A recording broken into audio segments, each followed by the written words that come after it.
Hi everyone, welcome to Paris. And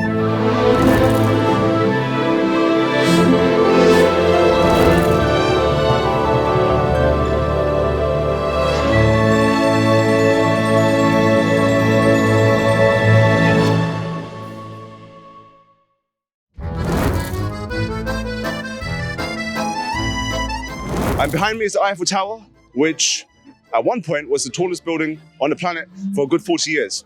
So a big symbol of Paris and a big symbol of France. Really happy to be here for my third time. And we are also going on a tour that's going to take us up to the second floor via an elevator. And I'm really excited because we are going to be able to see Paris from above. And this tour starts at 3:30. Because we are still in the winter, we are going to be able to see daylight and then sunset and a little bit of the twilight in the sky. And that's all right at the back. You excited to go up there? Yeah, I'm looking forward to it, man. Could do with a bit of a coffee, but everything's great. Coffee's gonna be up there. So right now I'm stood here at the Eiffel Tower. We've come to the second floor and we had to wait to come up via the train, but it's such a cool service. And the tour guide was really good. The company that we went with were really good as well. One of the best things to do in Paris is to take the cruise in the Seine. And you get this view over here, there you can see, and it looks magnificent. Like, to get the view of Paris from above, you realize how big the Eiffel Tower is, and you're quite impressed because when you're looking at the Eiffel Tower from down below, you have one perception of it, but when you come up, you realize how much is going up. So the view from above of Paris, you have to come up here.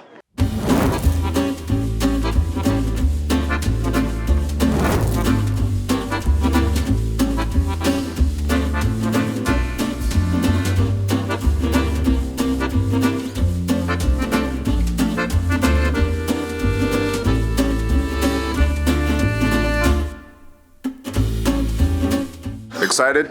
Yeah, too excited, man. Excited? It looks great, yes. Let's do this. So we've ordered the Parisian breakfast. So you get a baguette with this, you get jam, you get honey, and you get butter as well. You also get these croissants. Document the thing. You get coffee. I got macchiato, so does Zora as well over here. And we got some orange juices as well. So this is a full breakfast experience. Full experience, bro. Without the eggs. What did you get? Mine's coming. It's on the way. They say the best to last. That's it. There are omelets on this way as well. Oh, you're getting omelets as well? Yeah, I'm getting omelets as well. Oh, brilliant. Really going in for this. How is that? Very nice. Okay, so we came over here to Angelina and the breakfast over here was absolutely wonderful. A lot of people come over here. It's been over here since 1903. How did you find it? Absolutely amazing. Mocha. And it was like just drinking the most delicious chocolate I've ever had in my life. Beautiful. Yeah, so I understand why it's 10 out of 10. You have to queue up a little bit, but it's well worth it. Do wait outside, do queue up.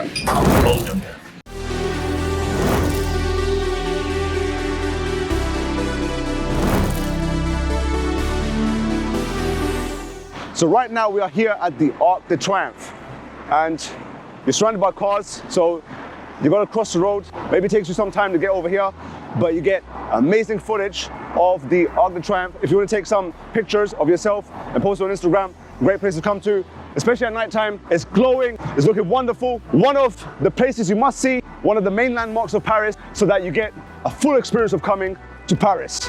And with that, like this video.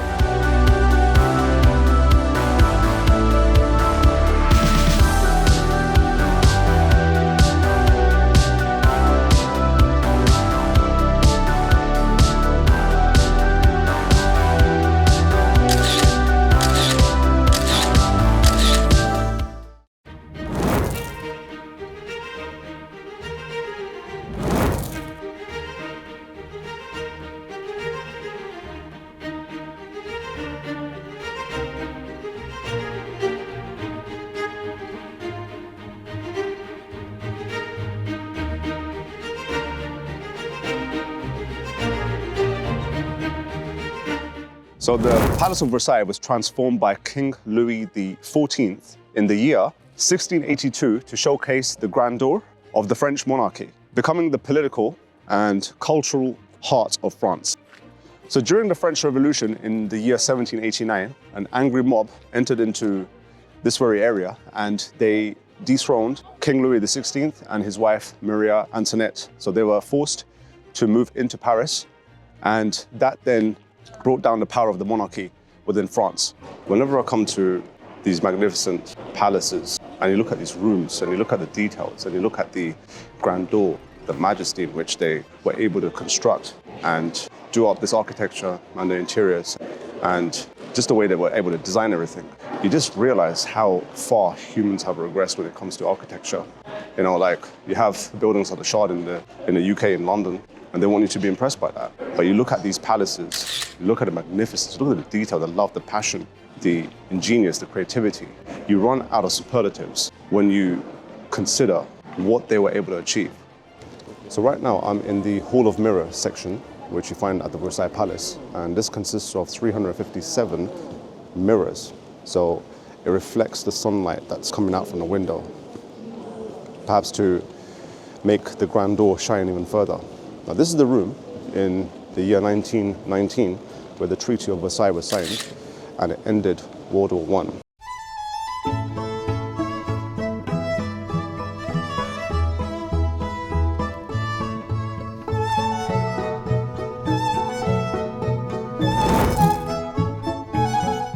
Maria Antoinette, she had this designated area within the palace grounds of the Versailles Palace, and this is the hamlet in which she would, from time to time, come and live at, because she wanted to feel as though she has a normal life, away from royal duties. And so this was one of her wishes, and this wish was fulfilled. So it's an amazing place to come to, and it's really well worth you walking all the way to this area, in spite of having to walk for quite some time to get here. It's definitely well worth it, and it's a really unique feature of the entire palace, or this palace area, that you'll come to when you come to Versailles Palace. Well, we've got this, you can say, les petites trains service to take us back to the palace, because we're around an hour away, and I'm really happy that we found this, because this is the last one of the day and it's getting really dark, and it probably would have been a 1 hour walk to get back to the palace.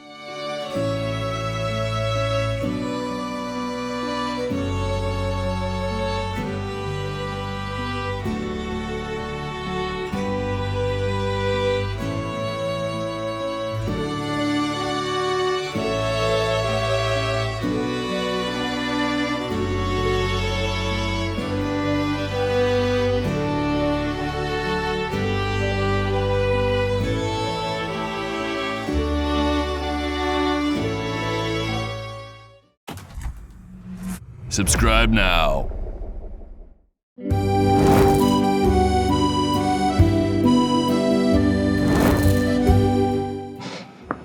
So right now we made it here to Montmartre, and I've been here once before, and I came here for the first time in Paris in 2017. There's a lot of steps you got to walk up to get here, but I suppose the view is well worth it. Look at that, that's a magnificent structure that they've built. Come on, everybody! Oh, Champs-Élysées! Come on, sing! Oh, Champs-Élysées! Au soleil, sous la pluie, à midi. What a good singer. À tout ce que vous voulez, au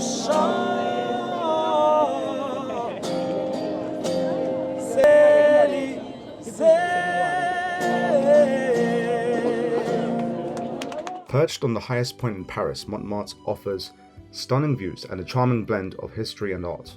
While the iconic steps leading up to this vibrant neighborhood are part of its charm, those who prefer a quicker route can take the convenient funicular from the base. Discover the magic of Paris from the water with a Seine River cruise, one of the city's most enchanting experiences. Glide past iconic landmarks, including the breathtaking Eiffel Tower as it sparkles at night, and admire the stunning architecture of historic bridges and buildings along the riverbanks. This unforgettable journey offers a unique perspective on the City of Light, whether you choose a daytime cruise to soak in the vibrant city life, or an evening ride to witness Paris illuminated. And the best part, you can enjoy this unforgettable adventure for as little as €15. a Seine River cruise isn't just a tour, it's a memory you'll cherish forever.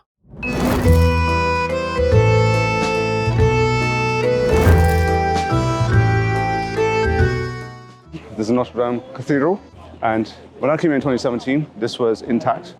But then it caught a fire a few months after that, and it was closed for quite a few years until late last year, where it reopened. And obviously in the fire, a lot of damage was done. So it had to be fixed, and a lot of high-profile figures came over here from the political world. It's back in pristine condition, you know, let's just say. To look at the queue over here, you can get tickets online, and it's always good to kind of get tickets online. If you don't want to go inside, at least you can get a picture from outside and a video from outside as well.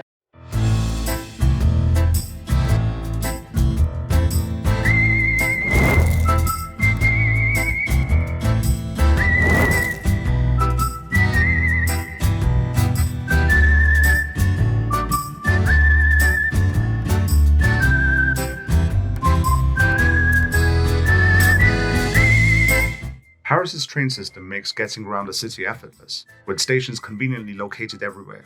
It's affordable, easy to use, and even features sleek double-decker trains for a unique travel experience. Whether visiting iconic landmarks or hidden gems, it's the most efficient way to explore Paris.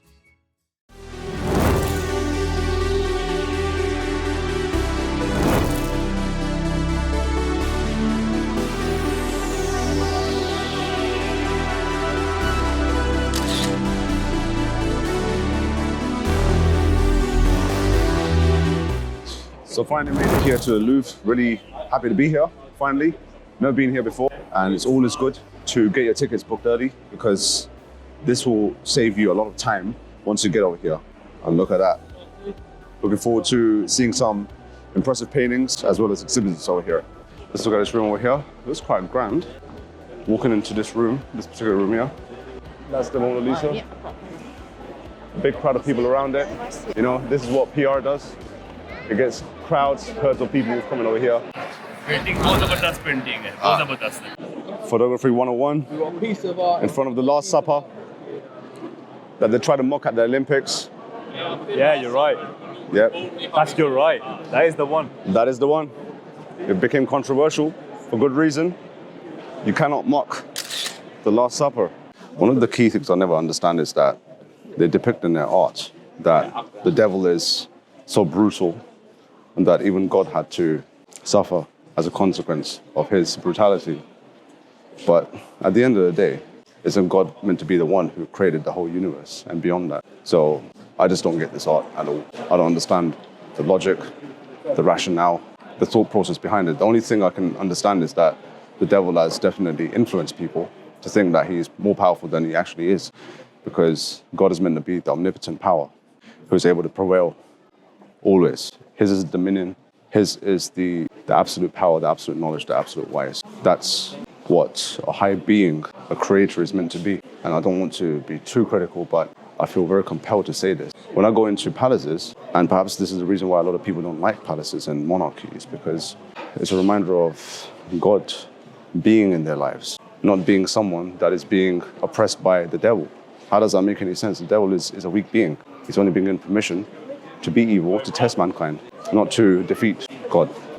The art I saw previously was just very regressive, with everyone being enclosed, and I just don't understand why people make art like that.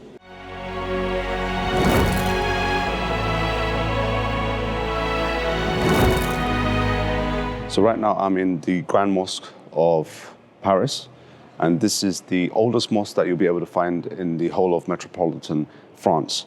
This mosque was completed in the year 1926, and it is of a Sufi tradition, which I'm very happy about. You can see that it has a Moroccan architecture to it, and it's just wonderful to see something like this within Europe itself. And it's as though you've been transported to Marrakesh or somewhere like that. And look at that. If you look at even this, I just love this.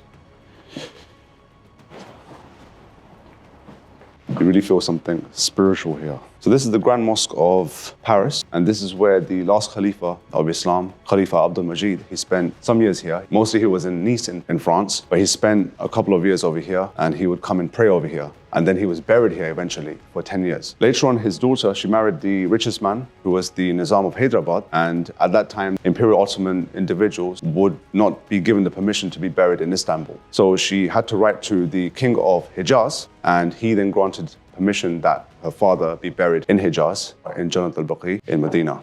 This is such a cool spot to sit at, you know, part of the mosque. And again, it doesn't feel like you're in France.